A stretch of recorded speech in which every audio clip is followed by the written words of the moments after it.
Hoje eu quero, diferentemente do que tenho feito em outras ocasiões, trazer à memória esclarecida de vocês um pequeno esboço, uma pequena e breve passeada pela história para recordarmos o que Deus tem feito na vida da sua igreja ao longo dos séculos. Por isso eu convido você para abrir sua Bíblia comigo no Salmo 44, verso 1, onde somos levados a refletir sobre os feitos de Deus na história. Salmo 44, verso 1, diz o seguinte: ouvimos, ó Deus, com os próprios ouvidos, nossos pais nos têm contado o que outrora fizeste em seus dias. O que Deus fez no passado precisa ser contado, precisa ser conhecido, precisa ser passado de geração em geração, porque a história será a nossa pedagoga, ou a história será a nossa coveira. Aqueles que não aprendem da história estão fadados a repetir os seus mesmos erros. Por isso eu gostaria nesta noite de relembrar e trazer à memória esclarecida de vocês alguns desses fatos do passado. E eu queria começar com o programa que Jesus Cristo deu à igreja, em Atos 1:8. Ele que veio do céu à terra, ele que nasceu numa manjedoura, que cresceu numa carpintaria, que morreu numa cruz, que deixou o seu túmulo vazio, disse para a sua igreja: mas recebereis poder ao descer sobre vós o Espírito Santo, e sereis minhas testemunhas, tanto em Jerusalém, como em toda a Judéia e Samaria e até os confins da terra. E aqui tem uma promessa, o poder do Espírito Santo. Aqui tem um programa, a evangelização em Jerusalém, na Judéia, em Samaria e até os confins da terra. E o livro de Atos dos Apóstolos desenvolve este programa, porque Atos 1:7 o evangelho se concentra em Jerusalém, na Judéia. Em Atos capítulo 8 o evangelho abre as suas fronteiras e alcança Samaria. A partir do capítulo 9 até o capítulo 28, o evangelho avança para os confins da terra. Tendo o capítulo 13 e 14, a primeira viagem missionária de Paulo e Barnabé, naquilo que nós chamamos da Galácia do Sul. Capítulos 16, 17 e 18, a segunda viagem missionária de Paulo, no que nós chamamos da Macedônia e Acaia. Capítulos 19 e 20, a terceira viagem missionária de Paulo, centralizando a sua atenção na Ásia Menor, especialmente na cidade de Éfeso. E depois nós vamos alcançar a cidade de Roma. Quando termina o capítulo 28, Paulo está em Roma. Portanto, em 50 anos, o evangelho sai de Jerusalém, uma pequena cidade, uma das províncias do império, e chega à capital do Império Romano. Mas a partir daí, a Bíblia silencia o seu registro. Mas nós precisamos ser tomados pela mão e prosseguir um pouco mais, para entender os grandes feitos de Deus. Vocês sabem que no Império Romano começa com Augusto, depois Tibério César, depois Calígula, depois Cláudio, depois Nero. E Nero assume o governo em outubro de 54. Ele era um homem perverso, ele era um homem cruel, ele era um homem devasso, que manda matar membros da sua família, inclusive a sua própria mãe. E chega o ano 64, quando muda a história do cristianismo. Porque exatamente no dia 17 de julho do ano 64, uma tragédia acontece no Império. A cidade de Roma é incendiada, e incendiada pelo próprio imperador. Foram 6 dias e 7 noites de incêndio, de 17 de julho a 24 de julho. A cidade de Roma foi devastada. Dos 14 bairros de Roma, 10 deles foram destruídos. Os 4 bairros restantes, densamente povoados por judeus e cristãos, dão a Nero um álibi para botar a culpa do incêndio de Roma nos crentes. Começa um massacre, começa uma chacina, os crentes são crucificados, os crentes são queimados vivos, e começa então uma brutal e sangrenta perseguição sobre a igreja. Ano 66, explode uma rebelião dos judeus em Cesareia Marítima, e Roma manda para lá o general Tito, para tentar contornar essa rebelião. Ano 68, Nero está numa situação insustentável com o Senado romano, ele é deposto pelo Senado e comete suicídio. Ano 70, a rebelião em Israel está incontrolável, e o general Tito invade Jerusalém. Segundo a profecia de Jesus, ele destrói o templo de Jerusalém, e ele promove a maior diáspora dos judeus de todos os tempos, desde o ano 70 a 14 de maio de 1948, quando Israel retorna ao seu território. Nesse mesmo ano 70, Vespasiano inaugura em Roma o conhecido Coliseu Romano, que vai ser um anfiteatro de morte, onde os cristãos vão ser jogados nas arenas para serem mortos pelos gladiadores, enrolados em peles de animais para serem devorados pelos cães, pisados pelos touros e destruídos pelos leões esfaimados da Líbia. Um verdadeiro massacre aos cristãos. Ano 81, assume o governo de Roma Domiciano, chamado de o segundo Nero, por causa da crueldade com que ele atacou a igreja de Deus. Este é o primeiro imperador romano a rogar para si o título de Senhor e Deus. Este é o imperador que vai deportar o apóstolo João para a ilha do Mar Egeu, a ilha de Patmos, pensando ele estar jogando uma pá de cal no cristianismo. E vale destacar que a essas alturas, todos os apóstolos de Cristo estavam mortos, e mortos pelo viés do martírio. João era o único representante do colégio apostólico vivo. Mas quando Domiciano encurrala o apóstolo João nesta ilha vulcânica, isolando-o do mundo, fechando-lhe todas as portas na terra, Deus abre uma porta no céu e diz: sobe para aqui e eu te mostrarei as coisas que devem acontecer. E então, somos levados a entender que a história está nas mãos do Cordeiro de Deus. Porque este livro, que ninguém podia abrir, nem mesmo olhar para ele, é tomado por Cristo, o Cordeiro vitorioso, e ele abre o livro selado com 7 selos, que é um esboço da história, e vai mostrando então que tudo, mesmo os momentos mais amargos e dramáticos da história, estão sob o controle daquele que está sentado no trono, que é o Senhor da igreja, que é o Redentor da igreja, razão da nossa esperança e da nossa fé.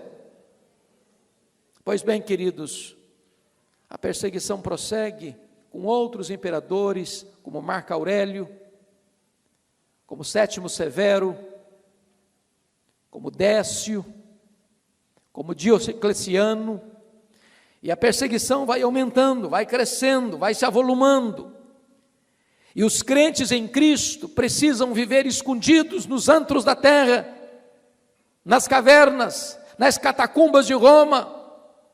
O massacre, a perseguição crudelíssima, mas quanto mais sangue é derramado, mais a igreja floresce, mais a igreja cresce, mais a igreja se fortalece.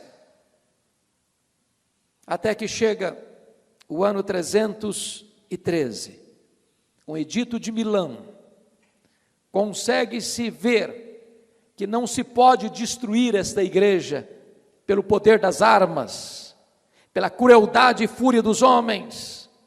E então Constantino, que tem uma experiência numa batalha que trava, quando ele vê uma cruz, e escrito, com esse sinal vencerás, e ele disse, se ele ganhasse aquela batalha, ele mudaria o rumo da sua vida e da sua história, e ele ganha essa batalha, e cessa então de se perseguir a igreja cristã, e o próprio imperador se declara cristão, e cessa então a perseguição ao cristianismo. E aqui é um ponto que eu chamo a sua atenção. Com o término da perseguição à igreja cristã, muitas coisas boas aconteceram certamente. Primeiro, que os cristãos não são mais torturados, nem martirizados. Segundo, é que os cristãos que tinham seus bens expoliados, têm os seus bens devolvidos. Terceiro, que os cristãos que não tinham liberdade de se reunirem em lugares públicos, agora não só se reúnem em lugares públicos, mas têm templos construídos para se reunirem. Mas houve um problema seríssimo, porque agora a porta de entrada da igreja não era mais a conversão, a porta de entrada da igreja agora era a conveniência. Agora ser crente não é mais correr o risco de ser morto pela sua fé. Agora ser crente é receber os aplausos do império e as benesses do Estado. Agora ser crente não é mais um ato de coragem. Agora muitas vezes é uma decisão de conveniência. E as pessoas começaram a vir para a igreja cristã, trazendo a sua bagagem de paganismo, trazendo suas crendices do politeísmo, trazendo todas as influências nocivas e perigosas de falsas doutrinas, adentrando a igreja. E aí, meus irmãos, a igreja começa a se corromper. De que maneira? Se vocês perceberem, esse período inicial da igreja, que nós chamaríamos do 5º ou 15º século, período dos pais da igreja, ou da patrística, ou da patrologia, a doutrina de Cristo foi muito atacada, até que chega o ano 325, Constantino ainda está no poder, e um bispo, ou melhor, um presbítero de Alexandria, no Egito, chamado Ário, começa a pregar que Jesus Cristo não era Deus, coigual, coeterno e consubstancial com o Pai, que ele tinha sido a primeira criatura de Deus antes da criação do universo. E é preciso convocar um concílio geral da igreja, que se reúne em Nicéia em 325, e Atanásio derruba e derrota as teses mentirosas e falsas desse presbítero de Alexandria, e então no concílio de Nicéia fica estabelecido que Jesus Cristo é Deus, da mesma substância de Deus, com os mesmos atributos de Deus, realizando as mesmas obras de Deus. Mais tarde, em 381, é preciso que um outro concílio se reúna, o concílio de Constantinopla, e nesse concílio então, se dá uma outra ênfase, porque prestem atenção nisso, uma verdade, ela é boa dentro do seu equilíbrio, mas se você super enfatizar uma verdade em detrimento da outra, ela pode ter uma distorção. Enfatizaram tanta divindade de Cristo, que começaram a perder de vista a humanidade perfeita de Cristo. E no concílio de Constantinopla, então, em 381, resgata-se a verdade de que Cristo é divino sim, mas ele também é perfeitamente homem. Mas só em 451 é que no concílio de Calcedônia a doutrina de Cristo fica definida com clareza.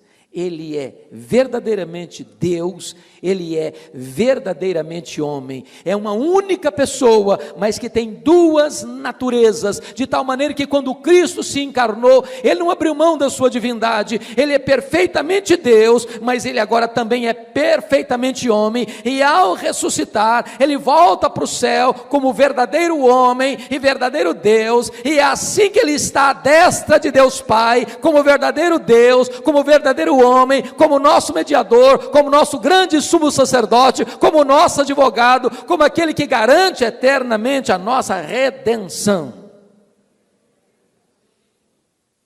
Mas, quando chega o segundo período da grande história, nós chamamos do 5º ou 15º século, período da Idade Média, ou escolástica, a igreja foi perdendo a sua integridade doutrinária, até que chegamos o ano de 604, e se disputava entre as 5 principais cidades do mundo, no que tange ao universo religioso, hegemonia de poder dos bispos. Roma, no ocidente, Constantinopla, no oriente, Alexandria, no Egito, Antioquia da Síria, 3ª maior cidade do mundo, e Jerusalém. Quando chega o ano 604, o imperador Focas nomeia Gregório I, então bispo de Roma, como bispo universal da igreja. E Gregório I rejeitou esse título e disse: qualquer que aceitar esse título deve ser considerado um anticristo, porque só Jesus Cristo, Filho de Deus, pode receber esse título de bispo universal da igreja.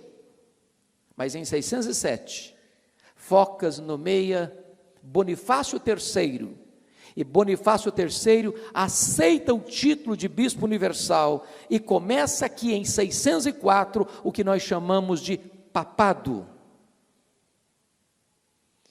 Talvez você levante uma pergunta: bom, eu não estou entendendo uma coisa, eu já li em livros de história, lista de papas a partir de Pedro, como assim o papado só começou em 607?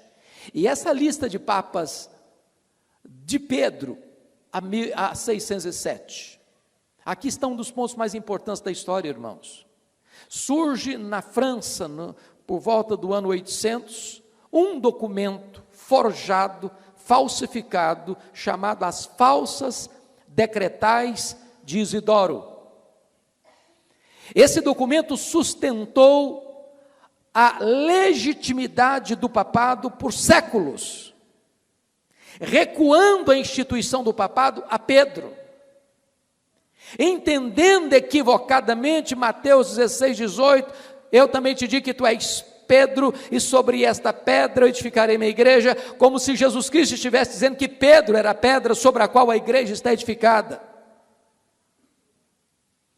Se você quiser conhecer um pouco mais sobre esse assunto, sugiro a você a ler o livro O Papa e o Concílio, de Janus, cujo prefácio foi feito pelo grande tribuno baiano, brasileiro, Rui Barbosa.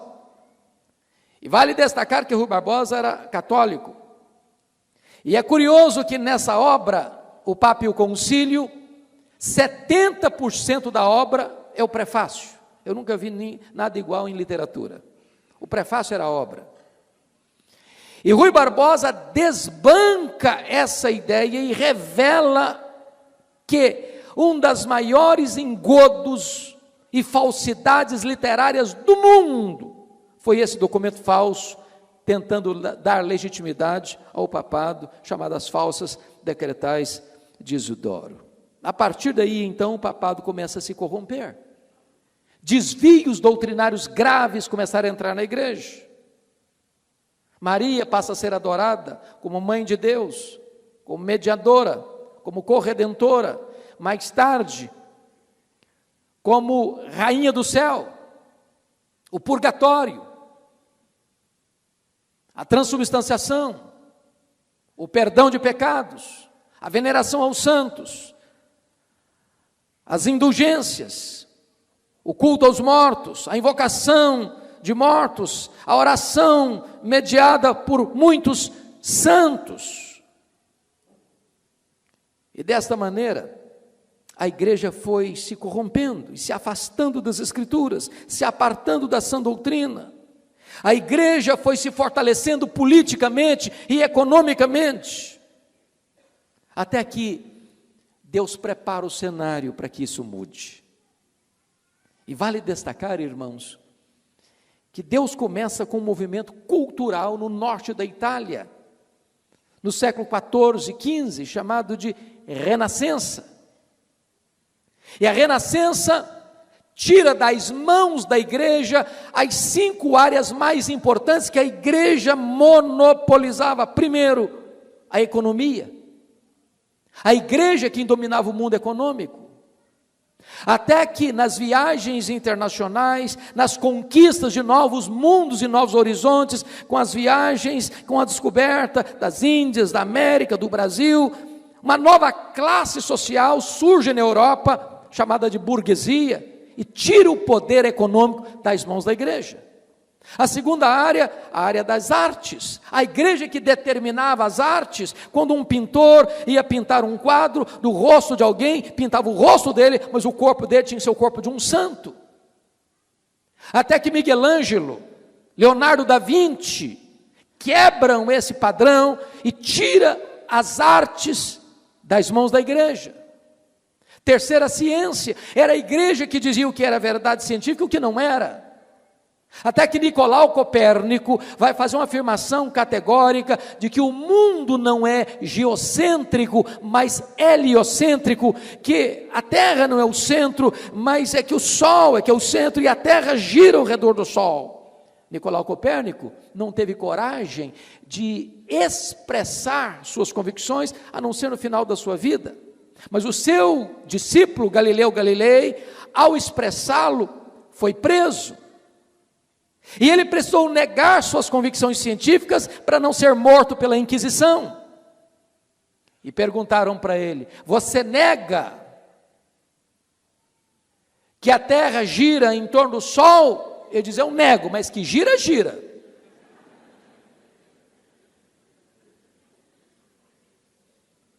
Por exemplo, a política estava nas mãos da igreja. Era o Papa que depunha reis e levantava reis. Até que Maquiavel escreveu O Príncipe.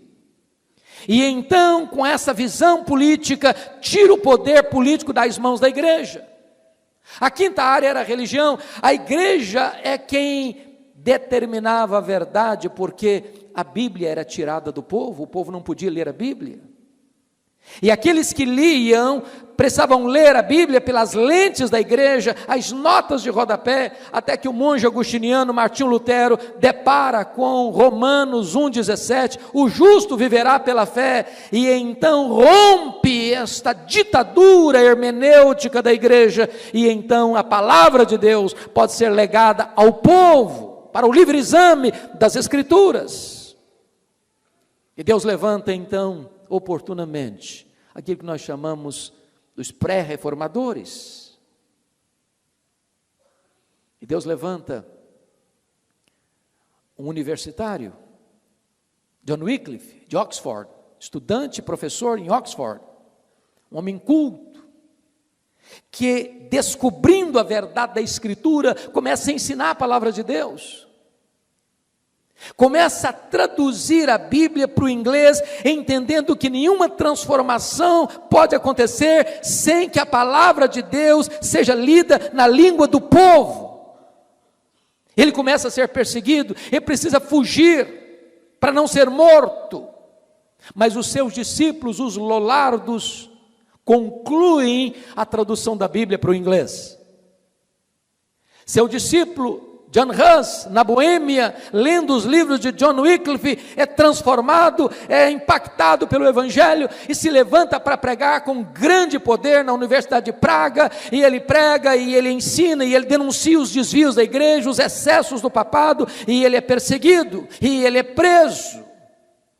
E ele é concitado a negar a sua fé e a retroceder na sua crença, e ele não retrocede, e ele é queimado vivo.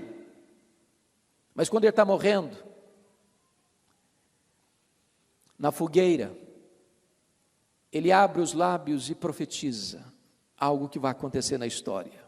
ele disse assim ao morrer: hoje vocês estão matando um ganso, mas Deus levantará uma águia, e a essa vocês não poderão matar. Talvez era ali uma profecia acerca de Martinho Lutero, que viria oportunamente. Deus levanta não apenas John Wycliffe na Inglaterra, não apenas John Hus na Boêmia, mas Deus levanta em Florença, nas barbas do Papa, Jerônimo Savonarola, que começa a pregar com autoridade a palavra de Deus, que começa a denunciar os excessos e os desvios da igreja, começa a denunciar os desvios dos papas, e então ele também é concitado a parar de pregar, porque a cidade estava impactada pela mensagem do evangelho, e ele não para, e ele também é martirizado pela sua fé. Como é que a reforma então brota? Quando o Papa Leão X envia para a Alemanha Johannes Tetzel, seu emissário, vendendo indulgências, vendendo perdão de pecados, porque ele estava na construção da basílica, precisava de dinheiro, a igreja estava passando uma fase crítica economicamente, e Johannes Tetzel chega na Alemanha vendendo perdão de pecados. Dependendo do dinheiro que você entregava, o Papa assinava uma bula, 5 anos de perdão. Se fosse um dinheiro maior, 10 anos de perdão. Se fosse um valor expressivo, o Papa dava uma bula de perdão plena e completa, a pessoa podia ficar tranquila que ela estava garantida por toda a eternidade. Quando Martinho Lutero, já conhecendo a palavra de Deus, que o justo viverá pela fé, vê isso acontecendo na Alemanha, ele entende que não pode mais ficar calado. E então, no dia 31 de outubro de 1517, ele vai fixar nas portas da igreja de Wittenberg as 95 teses contra as indulgências. E você pergunta, mas por que 31 de outubro? Porque foi estratégico. Porque a igreja de Wittenberg era onde se lia os grandes anúncios dos acontecimentos da cidade de Wittenberg. E 1º de novembro é o dia de Todos os Santos, onde havia uma grande afluência à igreja. Quando ele fixa as 95 teses, no dia 31 de outubro, é como se ele colocasse uma propaganda no Jornal Nacional, em horário nobre. Ele queria que todos lessem e tomassem conhecimento dos excessos e dos desvios da igreja, e então, ao fixar as 95 teses contra as indulgências, no dia 31 de outubro de 1517, estava aí deflagrada a reforma protestante do século XVI. Ali começava uma grande luta, e vocês bem sabem que em 1521, Lutero é convocado à Dieta de Worms, diante do imperador, diante dos concílios eclesiásticos, diante das autoridades da nação, para que ele se retratasse. E ele sabia que a vida dele corria risco, ele sabia que havia uma orquestração para matá-lo, caso ele não negasse a sua fé. E diz os historiadores, que quando aquela dieta estava reunida, e ele foi conclamado a retratar a sua fé e a negar aquilo que tinha escrito, ele pediu aquela noite para pensar. E naquela noite, ele não dormiu. Naquela noite, ele teve uma sensação tão profunda de um ataque espiritual contra ele, de uma batalha espiritual, que chegou um momento em que ele pegou o tinteiro e lançou contra a parede, como se Satanás estivesse ali, mostrando para ele a sua carranca. Quando o dia amanheceu, a dieta se instalou novamente, ali estavam os seus livros, ali estavam os seus escritos. Perguntaram: Lutero, você retrata, você nega, você volta atrás, acerca do que você escreveu, você está disposto a negar tudo isso?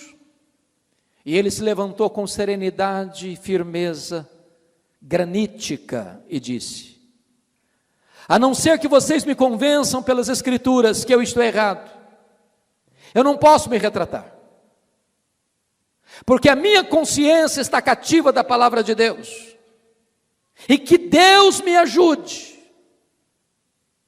E quando ele toma essa decisão e sai dessa assembleia, ele é raptado. Mas por providência divina, não é raptado pelos seus inimigos, mas pelos seus aliados. E levado a um castelo, onde trabalha arduamente para a tradução da Bíblia para a língua alemã. Mas Deus levanta outros homens para erguerem a bandeira da reforma, como o francês João Calvino, que se declara protestante em 1533, tinha uma formação clássica porque estudou direito, estudou os clássicos, de uma mente peregrina, de uma personalidade prismática, que aos 26 anos de idade já havia escrito o livro mais importante da Reforma, As Institutas da Religião Cristã, que foi um desenvolvimento do credo apostólico em 4 livros: creio em Deus Pai, creio em Deus Filho, creio em Deus Espírito Santo, creio na igreja. E Calvino fugia da França por causa da terrível perseguição que se abateu sobre a França, passando por Genebra. Guilherme Farel disse para ele: você precisa me ajudar, Calvino. Ele diz: eu não posso ficar, eu estou indo adiante. Ele disse: se você não ficar em Genebra, eu vou orar a Deus imprecatoriamente para Deus amaldiçoar a sua vida. Ele disse: desse jeito não tem como, eu vou ficar. E ficou. Começou a pregar. A cidade estava corrompida, mas a cidade não estava preparada ainda. E logo em seguida expulsaram Calvino de Genebra, expulsaram Guilherme Farel de Genebra, e eles foram então para Estrasburgo e ficaram lá 3 anos pastoreando uma igreja. A cidade de Genebra se corrompeu ao extremo. Escreveram para Calvino convidando para voltar a Genebra. Depois de algumas exigências que ele fez, exigências essas que foram aceitas, ele retorna. Retorna em 1541 e fica ali até a sua morte, em 1604. 1564. Quando ele retorna, eu acho curioso isso, porque ele era um pregador expositivo, e pregava livro por livro, capítulo por capítulo, versículo por versículo. E ao retornar 3 anos depois, ele chega para a igreja e pergunta: onde foi que nós paramos mesmo? E dali ele continuou a expor a Bíblia. Foi talvez o homem mais importante da reforma. Se Lutero foi o coração, Calvino foi o cérebro. Ele foi o grande sistematizador das doutrinas da reforma. Ele foi o grande consultor de todos os pastores da época, em grandes momentos da história. Foi o pai da academia e influenciou não só a igreja, não só a teologia, influenciou a economia, influenciou o pensamento da época, e ele foi aquele que formou missionários para o mundo, inclusive para o Brasil, enviando 14 missionários a pedido de Villegagnon, missionários esses que foram, alguns deles, torturados e mortos em terras brasileiras. Deus levantou Zwinglio em Zurique, Deus levantou John Knox na Escócia. É importante entender isso, e eu vou daqui a pouco mencionar esse fato. Com a perseguição de Maria Tudor na Inglaterra, John Knox foge da Escócia e vai ficar com Calvino em Genebra. Mas com a morte de Maria Tudor em 1558, em 1559, John Knox retorna à Escócia. E um ano só, irmãos, a história do seu país muda, e a Escócia se torna presbiteriana. Esse homem, chamado pai do presbiterianismo, era um homem de oração, um homem fervoroso, e a sua esposa o encontrava em lágrimas no seu quarto, orando a Deus e dizendo: Senhor, dá-me a Escócia para Jesus, senão eu morro. Pois bem, queridos, a reforma não chegou até nós, como alguém já orou aqui, sem lágrimas e sem sangue. Se nós não conhecermos isso, nós não vamos valorizar o legado que recebemos, se não vejamos. Vamos um pouquinho para a França, 1559. levanta-se na França a rainha Catarina de Médicis, que persegue de forma dura e implacável os protestantes da França, chamado de huguenotes. E todos vocês que já leram um livro de história se lembram da fatídica noite de 24 de agosto de 1572, a noite de São Bartolomeu, que por ordem de Catarina de Médicis e orientação do Papa, 70.000 huguenotes foram mortos traiçoeiramente naquela noite. Um banho de sangue. Filipe II, rei da Espanha, genro de Catarina de Médicis, aplaude a sua sogra por essa carnificina e orienta ela para proibir ser protestante na França, e então se lança um edito proibindo ser protestante na França, e começam a perseguição contínua e progressiva naquele país. Os nossos irmãos nos legaram o Evangelho com sangue. Quando você vai para a Alemanha, começa, por orientação dos jesuítas, uma guerra na Alemanha, chamada Guerra dos 30 Anos, onde 13 milhões de pessoas foram mortas, em 1618 a 1648, uma carnificina, uma chacina, um banho de sangue. Muitos irmãos nossos tombaram no campo de batalha, para levantar a bandeira do Evangelho. Eu estava pregando, pastor Marcos, em Belo Horizonte, há alguns anos, e uma moça me procurou. Disse: pastor, eu estou pensando em deixar a igreja presbiteriana. Eu falei: por que, filha? Eu quero uma igreja que me empolgue. Eu quero uma igreja que tenha história. Eu quero uma igreja que me cause admiração. Eu perguntei para ela: filha, você conhece a história? Disse: não. Então senta aí que eu vou te contar. E eu conversei com aquela moça umas 2 horas, contando a história para ela. Quando eu terminei, essa moça estava chorando, e me disse uma frase que eu nunca mais esqueci. Ela me disse assim: pastor Hernandes, nós não podemos amar aquilo que nós não conhecemos. Você não consegue amar o que você não conhece. É por isso que é importante você saber o que está acontecendo na história da igreja, para entender quanto foi pago para que este evangelho chegasse até nós.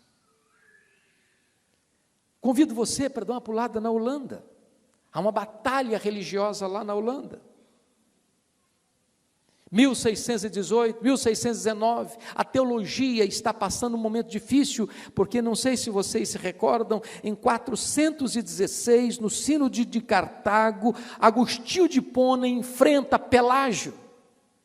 Pelágio pregava naquela época lá que o homem hoje é como Adão antes da queda, o pecado não atingiu, todo ser humano é livre como Adão era antes da queda, o homem é quem escolhe Deus e não Deus escolhe o homem tem plena liberdade e capacidade de fazer o bem por si mesmo, fora da graça de Deus, e Agostinho derrota as teses de Pelágio no Sínodo de Cartago em 416, pois o semi-pelagianismo está de volta na Holanda.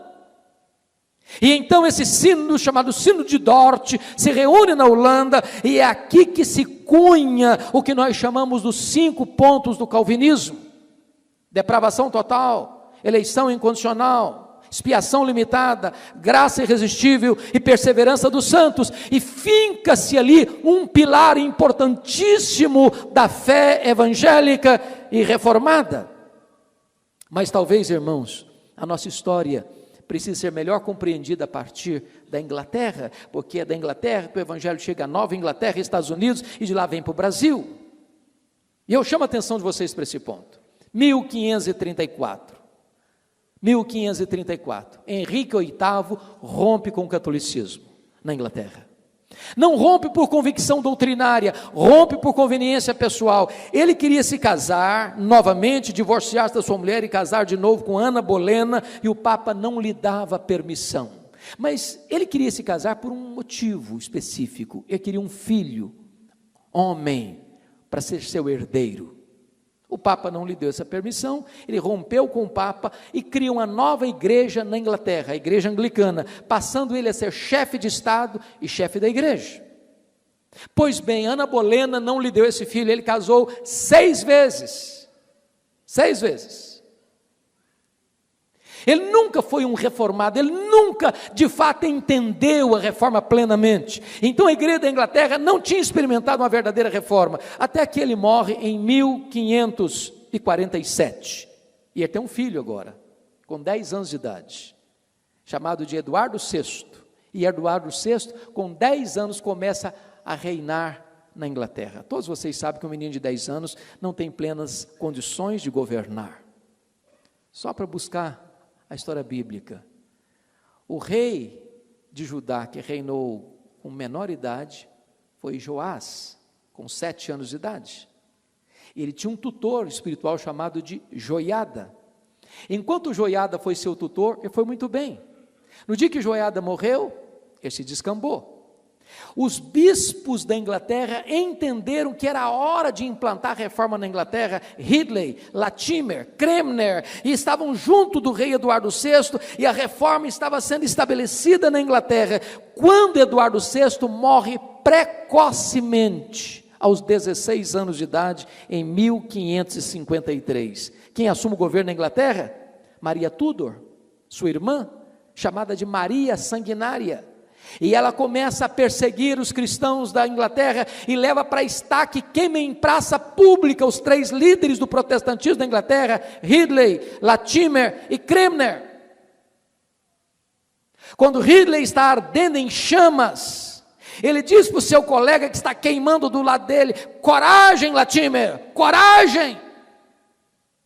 Hoje nós estamos acendendo uma fogueira na Inglaterra que nunca mais poderá ser apagada.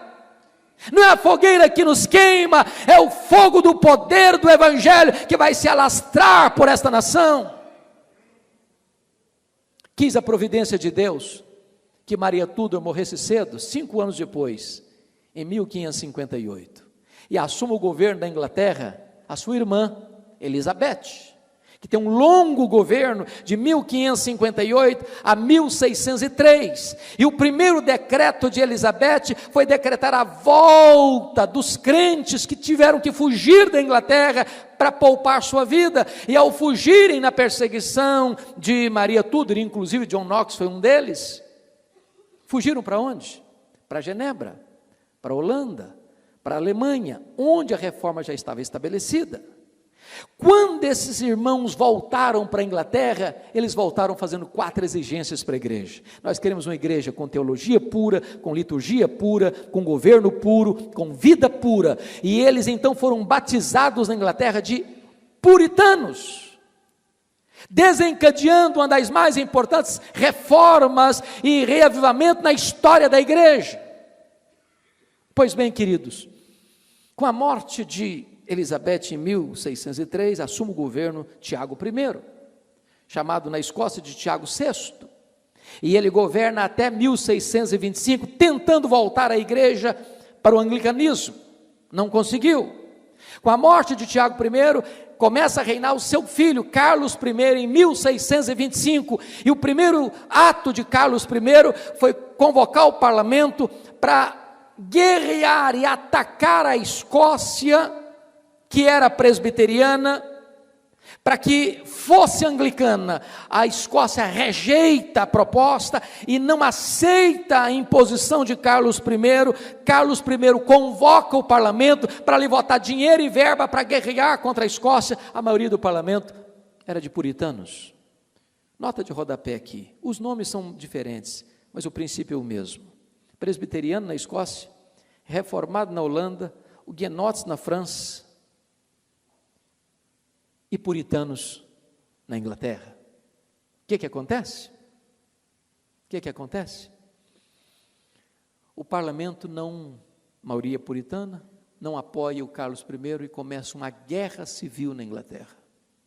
O parlamento de um lado, liderado por Oliver Cromwell e o rei Carlos I. Carlos I perde essa batalha. Oliver Cromwell triunfa nessa guerra, E no meio dessa guerra civil, 1643, o parlamento inglês convoca o que nós chamamos de Assembleia de Westminster, que se reúne de 1643 a 1649 para produzir o que nós chamamos hoje dos nossos símbolos de fé, a Confissão de Westminster, o Breve Catecismo e o Catecismo Maior. Mais tarde, com a morte de Oliver Cromwell, a igreja volta para o anglicanismo. E aí, meus irmãos, a igreja começa a entrar em rota de colisão novamente. E eu quero chamar a sua atenção para o que Deus fez a partir daí. Porque na Alemanha, depois da guerra, houve muita sequidão espiritual, porque a igreja corre um risco de, ao defender a sua fé, perder a sua piedade, tornar-se seca. E começa então um movimento na Alemanha, esse movimento chamado de pietismo. E o pietismo fugiu da ortodoxia sem piedade para um outro extremo, a piedade sem ortodoxia. Isso desembocou num movimento chamado os Quakers. E os Quakers começaram a pregar o seguinte, que o que importa não é a verdade objetiva da Escritura, o que importa é a subjetividade da luz interior, e cria-se aí o caminho aberto para o misticismo da igreja nos dias de hoje. As pessoas não querem pensar, as pessoas querem sentir. As pessoas não querem luz na cabeça, as pessoas querem uma experiência emocional, querem um calafrio na espinha, e isso gerou um misticismo dentro da igreja. Mas bendito seja Deus, no dia 23 de setembro de 1723, às 11 horas da manhã, começa na Alemanha um dos mais importantes movimentos da história da igreja, chamado movimento moraviano, com Ludwig van Zinzendorf. Um movimento que começa uma reunião de oração de 100 anos, ininterruptamente, que vai despertar a igreja para a obra missionária, para a oração, para o reavivamento, para a volta às Escrituras, para a volta à santidade, para a volta à piedade. Isso vai influenciar um grupo de estudantes de Oxford, John Wesley, George Whitefield.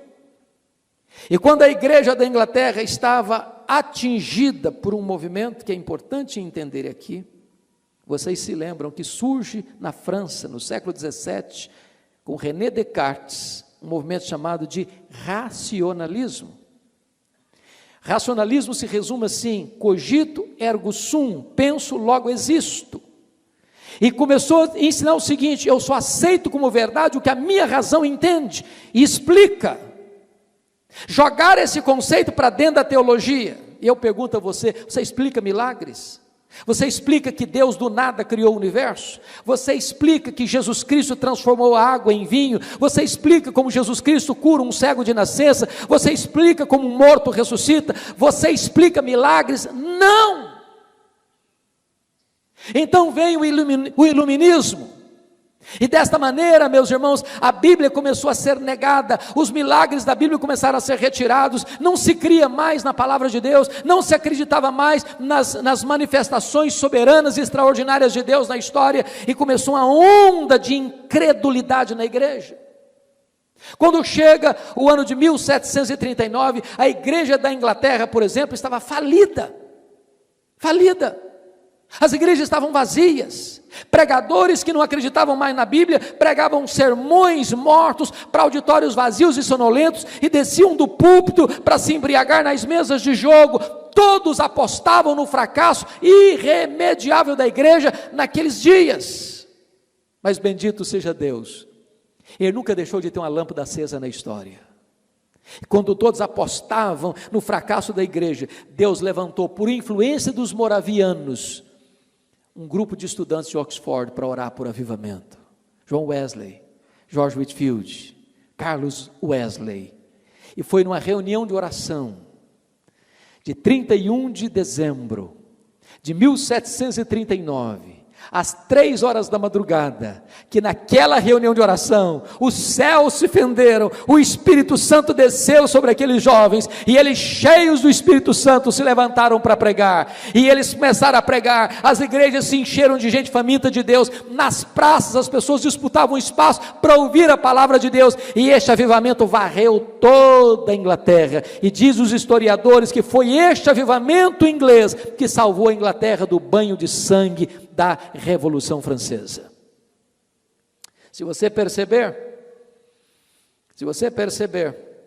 chega o século XIX, a igreja está novamente passando uma fase crítica. Sabem por quê?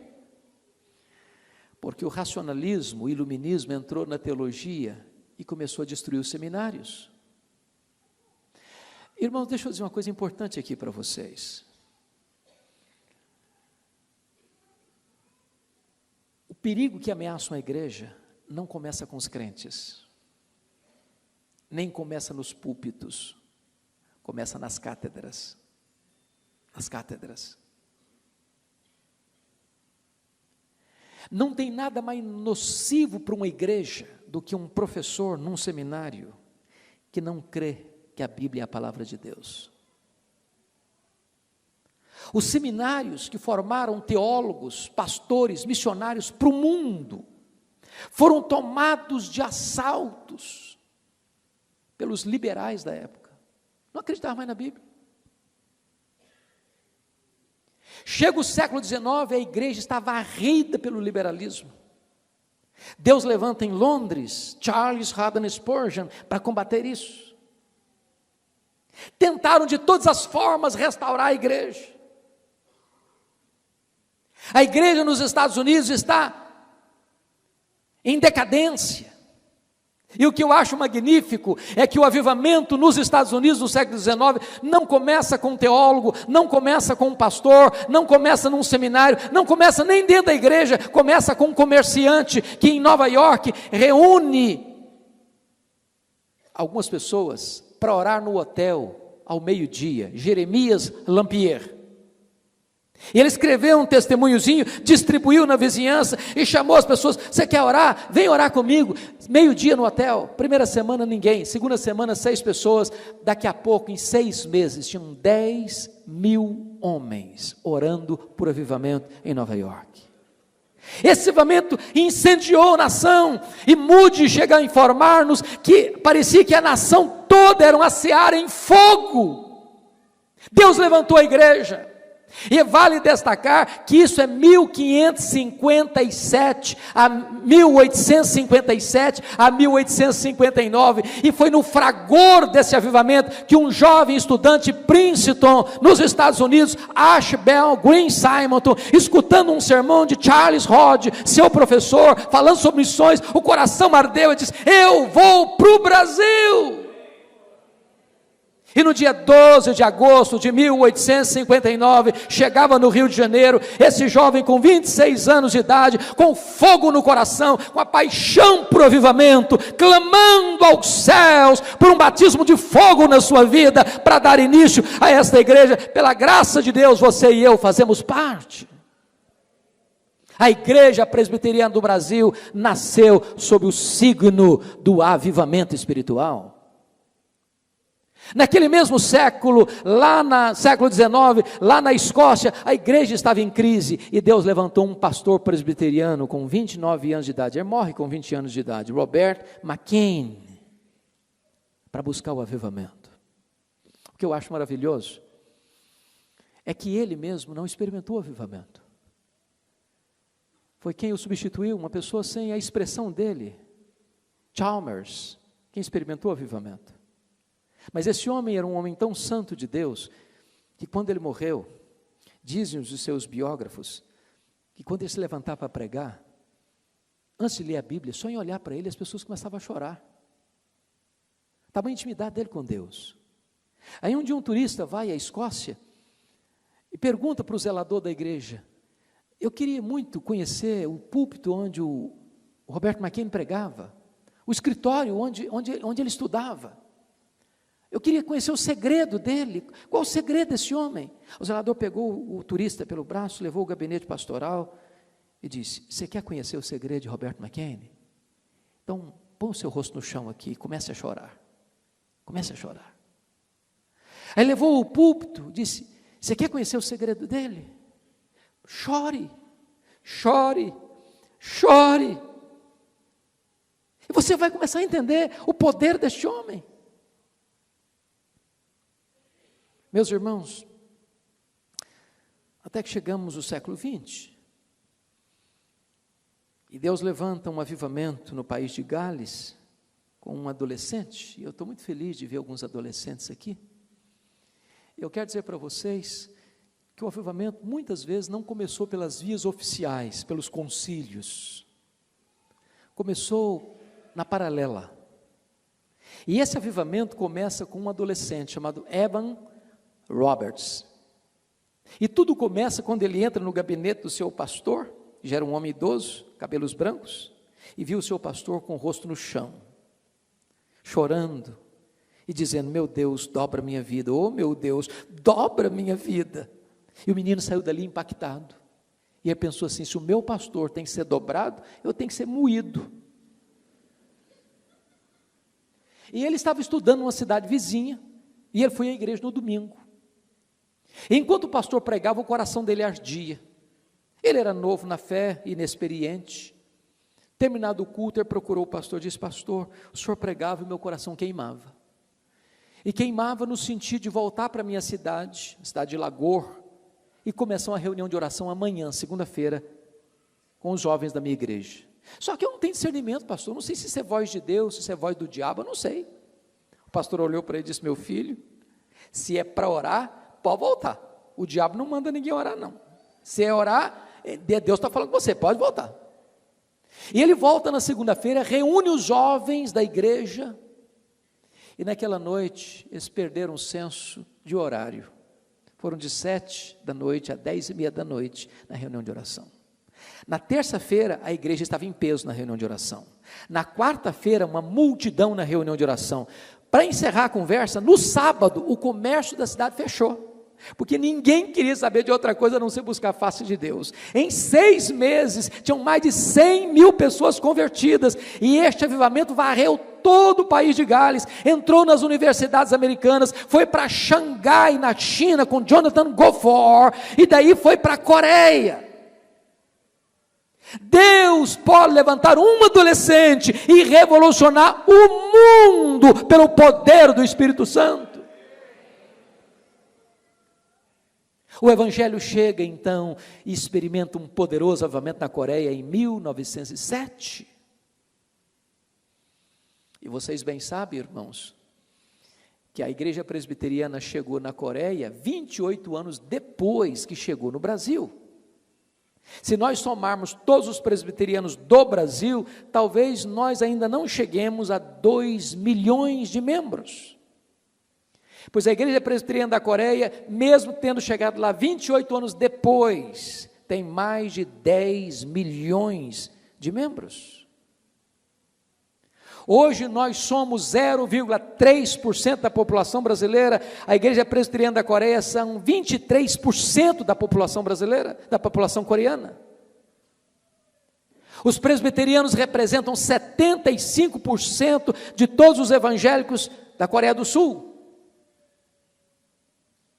E quando nós estivemos lá, perguntando qual era o segredo do crescimento da igreja presbiteriana na Coreia, todos nos disseram a uma só voz: oração, oração, oração. Estou muito feliz, pastor Marcos, pelo testemunho que tenho ouvido dos pastores desta igreja, dos presbíteros desta igreja, no que Deus está fazendo aqui, por meio da oração. Quem sabe, pela graça do Eterno, esta igreja não seja aquela que vai influenciar a nossa igreja e outras igrejas evangélicas deste país a buscar um reavivamento por meio da oração. Quem sabe? Quem sabe? Mas, irmãos queridos, eu quero concluir. Nós estamos hoje comemorando 500 anos. E eu preciso dizer uma coisa para vocês para terminar. Eu estive e vou todo ano para Israel, para a Europa, levando caravanas. Eu estive há 2 anos na Holanda.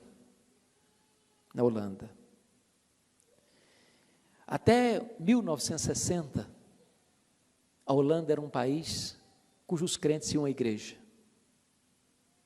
De 1960 para cá, os crentes não vão mais à igreja.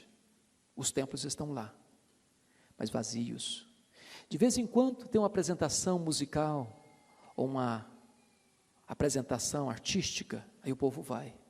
A igreja da Holanda se perdeu numa única geração. Dali eu fui para a Escócia, berço do presbiterianismo, a terra de John Knox. Fomos para Edimburgo, a capital, o templo principal da praça, perto do castelo. Quando eu entrei, sabe o que eu vi lá dentro? Não foi um púlpito, não foram bancos. O que tem lá dentro é um bar. A igreja está morta. Dali nós fomos para a Inglaterra. A Inglaterra dos grandes avivamentos. A Inglaterra de John Wesley. A Inglaterra de George Whitefield. De William Carey. De William Wilberforce. A Inglaterra de John Charles Lyell. De Charles Haddon Spurgeon. De Mark Lloyd Jones. John Stott. Hoje menos de 4% dos ingleses frequentam a igreja protestante, evangélica, na Inglaterra. Os templos estão sendo vendidos, transformados em museus, em boates, em mesquitas muçulmanas. Você vai para os Estados Unidos, e você conhece as chamadas dead churches, igrejas mortas, grandes templos, vazios. Seminários que formaram missionários, teólogos e pastores para o mundo, tomados de assaltos pelos liberais, destilando veneno e morte da cátedra, que descem para os púlpitos e dos púlpitos matam as igrejas.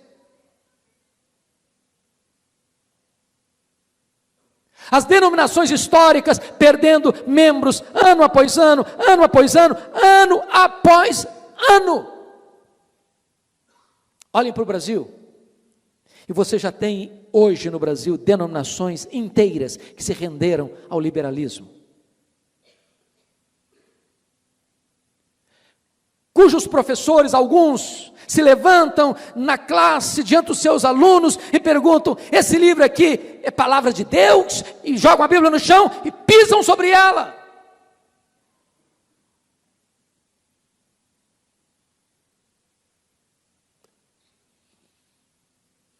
Olha para o Brasil, e você vai ver igrejas, mega igrejas, multidões, mas não tem Bíblia, mas não tem Evangelho, mas não se prega sobre arrependimento, mas não se prega sobre justificação pela fé, mas não se prega sobre vida eterna, mas não se prega sobre a centralidade de Cristo, onde se prega apenas prosperidade e milagres forjados pelo homem para enganar os incautos. A minha palavra nesta noite é a seguinte, irmãos: a igreja precisa de uma nova reforma, e a igreja precisa de um reavivamento. A não ser que nós façamos essa leitura de que a igreja hoje precisa de uma nova reforma, porque o lema da reforma era igreja reformada, sempre reformando. Significa que toda vez a igreja precisa parar e refletir, e voltar às origens, e voltar ao início, e voltar à doutrina dos apóstolos, e voltar à sã doutrina, e voltar à piedade, e voltar à plenitude do Espírito Santo, e voltar à vida cheia do poder de Deus, para pregar a palavra de Deus, na força do onipotente. Há muitas igrejas que preservam a sã doutrina, louvado seja Deus, mas por outro lado, como a igreja de Éfeso, abandonaram o seu primeiro amor. Igrejas ortodoxas, mais frias, igrejas ortodoxas, mais geladas, igrejas ortodoxas, mas com ortodoxia ossificada e morta. E eu quero dizer para você que a ortodoxia é boa, a ortodoxia é indispensável, a ortodoxia é inegociável, mas a ortodoxia morta mata. Mata. Nós precisamos de um reavivamento. Se nós queremos honrar o nome de presbiteriano, nós precisamos buscar a Deus um avivamento. Nós precisamos ter a fibra de John Knox, o pai do presbiterianismo, que chorava e dizia: dá-me a Escócia para Jesus, senão eu morro. Que Deus nos ajude. Nesse tempo em que o mundo experimenta uma frieza, um desânimo, uma apostasia, um afastamento do Evangelho, que nós busquemos voltar às origens, à doutrina dos apóstolos, que nós busquemos o poder do Espírito Santo, para experimentarmos um poderoso avivamento espiritual. Que esta igreja, que esses sínodos, que este Estado, quem sabe pela graça de Deus, possa nos liderar nesta busca, até que os céus se fendam, e Deus derrame sobre nós torrentes caudalosas do Espírito Santo, para que este vento do avivamento varra toda a nação, se espalhe por toda a nação, e nós possamos celebrar os 500 anos da Reforma, voltando às Escrituras,